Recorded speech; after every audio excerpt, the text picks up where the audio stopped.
ஓம் சிவாய நம. என் குருநாதரான பாலசுப்ரமணியம் ஐயா அவர்களுக்கு என்னுடைய நன்றிகளும் பணிவான வணக்கங்களும். அனைவருக்கும் வணக்கம். அஸ்ட்ராலஜர் ஆயில்ய மைத்திலி. பதிவில் நாம் ரொம்ப ஒரு முக்கியமான ஒரு ஜோதிட தகவல் பற்றி தெரிந்து கொள்ள போகிறோம். அதாவது நிறைய தடைகள் எல்லாம் நம்ம வாழ்க்கையில் நிறைய இருக்கும்.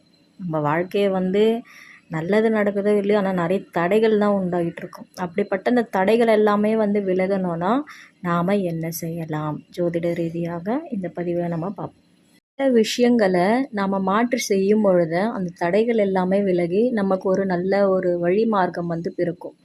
ஸோ நமக்கு எல்லாருக்குமே தேவை என்ன அப்படின்னா, நமக்கு ஒரு கரெக்டான ஒரு வழி தான் தேவை. அந்த வழியில் நம்ம போகும்பொழுது நம்மளுடைய அந்த சக்ஸஸ் ரேட்டு கூடிக்கிட்டே இருக்கும்.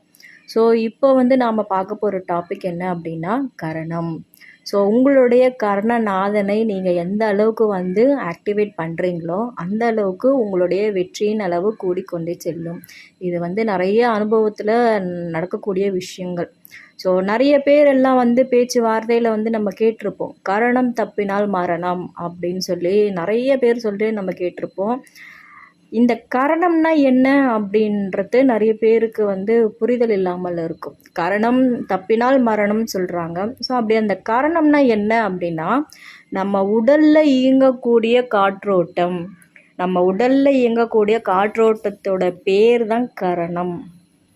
நம்ம உடலில் இயங்கக்கூடிய அந்த காற்று வெளியேடுச்சுன்னா என்ன நடக்கும்? எதுவுமே இல்லாமல் இருப்போம் இல்லையா? ஸோ அதுதான் இந்த கரணம் தவறினால் மரணம் அப்படின்றது நம்ம சொல்கிற அந்த வார்த்தை. ஸோ அப்படிப்பட்ட ரொம்ப உயர்வாக சொல்லக்கூடிய அந்த கரணத்தை, அந்த கர்ணநாதனை, நீங்கள் பிறந்த அந்த கர்ணநாதனை எப்படியெல்லாம் நம்ம ஆக்டிவேட் பண்ணணும் அப்படின்றத பற்றி நாம் இந்த பதிவில் தெரிஞ்சுக்கலாம். திதியில் 2 பங்கு கரணமாக வரக்கூடியது. அதாவது ஒரு திதியோட 12 டிகிரிக்கு 6 டிகிரிக்கு ஒரு கரணமாக செயல்பட ஆரம்பிக்கும். ஆக மொத்தம் 2 கரணமாக வரும். இப்போ கரணத்தோட வகைகள் எல்லாம் பார்த்தீங்கன்னா மொத்தம் 11 கரணங்கள் உண்டு. இதில் ஸ்திர நிலையான கரணங்கள்னு சொல்லக்கூடியது 4 கரணங்கள். அதாவது இதெல்லாம் மாதத்துக்கு ஒரு முறை வரக்கூடிய அந்த கரணமாகும். சகுனி, சதுஸ்பாதம், நாகவம், கிம்ஸ்துக்னம், இந்த 4 கரணங்களும் பார்த்திங்கன்னா ஸ்திர கரணம். இது பார்த்திங்கன்னா மாதத்துக்கு ஒரு முறை தான் வரும். மற்ற கரணங்கள் எல்லாமே நான் சொல்கிறேன். அந்த கரணங்கள் எல்லாமே 2 முறை வரக்கூடிய கரணங்களாக இருக்கும். இப்போது நீங்கள் உங்களுடைய ஜாதகங்களை எடுத்து பார்க்கும்பொழுது என்ன கரணத்தில் பிறந்திருக்கீங்க அப்படின்றத அதில் மென்ஷன் பண்ணி போட்டிருப்பாங்க. ஃபார் எக்ஸாம்பிளுக்கு பவகரணம், பாலவகரணம், பனிசை கரணம் இப்படியெல்லாம் போட்டிருப்பாங்க. ஆனால் நிறைய பேருக்கு இது என்னன்றதே தெரியாமல் இருக்கும். அதுதான் நீங்கள் ஆக்டிவேட் பண்ண வேண்டிய முக்கியமான விஷயங்கள்லே அதுதான் ரொம்ப முக்கியமான ஒரு விஷயமா இருக்கும். ஏன்னா இந்த கர்ணநாதனை எந்த அளவுக்கு நம்ம ஆக்டிவேட் பண்ணுறோமோ அந்தளவுக்கு நம்மளுடைய தடைகள் எல்லாமே விலகும். ஸோ நிறைய பேர் எல்லாம் பார்த்தீங்க அப்படின்னா அதை எப்படி ஆக்டிவேட் பண்ணணும்னு தெரியாமல் இருப்பாங்க. இப்போது கரணத்தோட அந்த ஒவ்வொரு கரணத்துக்குமே ஒவ்வொரு விலங்குகள் கொடுத்துருக்கு, அதுக்குன்னு சில பொருட்கள் இருக்குது, அது எல்லாமே நம்ம பயன்படுத்தணும். இப்போ அந்த கரணத்தோட அதிபதி யாரோ, அந்த மிருகம் யாரோ, அதோட குணம் உங்ககிட்ட இருக்கும். ஸோ இதுதான் அந்த கரணத்தில் சொல்லப்பட்ட விஷயங்கள். நாம் எந்த கரணத்தில் பிறந்திருக்கோமோ அந்த கரணத்தோடைய தேவதையும், அந்த கரணத்தோட அதிபதியும், அந்த கரணத்தோட மிருகத்தோட குணமும் நம்மிடம் இருக்கும். இது மாறவே மாறாதுங்க. நீங்கள் உங்களோட ஜாதகத்தையே செக் பண்ணிங்கனாலே உங்களுடைய பாட்டமான கேரக்டர் என்னன்றதும் நீங்களே அதை அனலைஸ் பண்ணிக்கலாம். ஸோ அந்த கரணத்தோட தன்மையோட பிரதிபலிப்பாக நீங்கள் இருப்பீங்க.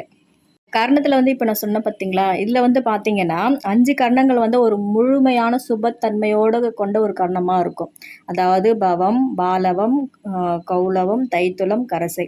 இந்த கரணங்கள்லாம் பார்த்தீங்கன்னா இந்த 5 கரணமும் ஒரு சுபமான ஒரு கரணமாக கருதப்படுது. அடுத்து பார்த்தீங்கன்னா வனிசை, சதுஷ்பாதம், இந்த 2 கரணமும் மத்திம சுபத்தன்மையோடு காணப்படுது. அடுத்து பத்திரை. இந்த பத்திரை கரணத்தை விஷ்டி கரணமும் சொல்லுவாங்க. பத்திரை, சகுனி, நாகம், கிம்ஸ்துக்னம், இந்த 4 கரணங்களும் அசுபத்தன்மையாக கருதப்படுது. அதாவது அசுபத்தன்மைனா இந்த 4 கரணத்தில் பிறந்தவங்களுக்கு என்னென்னா கொஞ்சம் ஈகோ அதிகமாகவே இருக்கும். நீங்கள் நல்லா நோட்டீஸ் பண்ணி பார்த்தீங்கனாலே உங்களுக்குள்ளே தெரியும். அதாவது எந்த ஒரு விஷயத்தையும் அவ்வளோ சீக்கிரமாக அவங்களால ஏற்றுக்கவே முடியாது. உங்களோட லைஃப் டைம் ஃபுல்லாக உங்களுக்கு எப்போவுமே இவர் தான் நமக்கு நல்லது செய்வாருன்னு நீங்கள் முழுமையாக நம்பலாம். அப்படிப்பட்ட ஒரு அமைப்பை கொண்டது தான் இந்த கர்ணநாதன். ஸோ அவங்க என்றைக்குமே உங்களை டவுனில் கொண்டு போகவே மாட்டாங்க.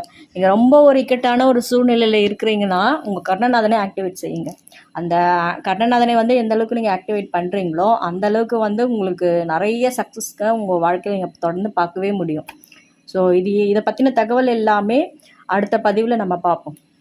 இந்த ஜோதிட தகவல் உங்களுக்கு பிடிச்சிருந்தா என் சேனலை லைக் பண்ணுங்கள், ஷேர் பண்ணுங்கள், உங்களுடைய கருத்துக்களை கமெண்ட் செய்யவும் மற்றும் ஜோதிட ஆலோசனைக்கு டிஸ்பிளேயில் தெரியக்கூடிய தொலைபேசி எண்ணை தொடர்பு கொள்ளவும். நன்றி, வணக்கம், வாழ்க நலம். ஓம் சிவாய நம. அஸ்ட்ராலஜர் ஆயில்யம் மைத்திலி.